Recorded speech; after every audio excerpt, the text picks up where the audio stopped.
আসসালামু আলাইকুম। বর্তমান আছি লেবাননের আশুত পাহাড়ের উপর।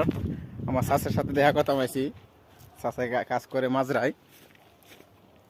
তো মাজরা মানে মানে কৃষিকাজ কি, এই যে দেখেন কৃষিকাজ কেন গাছ, অনেক ধরনের গাছ লাগাই রাখছে। এটি হইল বাংলাদেশের মটরবাজি। আমরা যেমন মটরবাজি ডাইল খাই, এই দেখেন মটরবাজি গাছ লাগাই রাখছে। এটিতে উঠবো, আবার এটি ফুটা ফুটা পানি পড়ে। এগুলো মটরবাজি গাছের কি। তো এই দেশের মানুষের মটরবাজি কাঁচা কাঠ।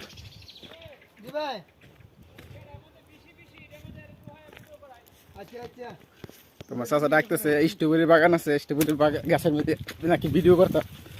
তো আমি আইসি চাচারা দেখবার লাগে, এক কামে দুই কাম করে ভিডিও করবো। আবার স্ট্রবেরিও খামো।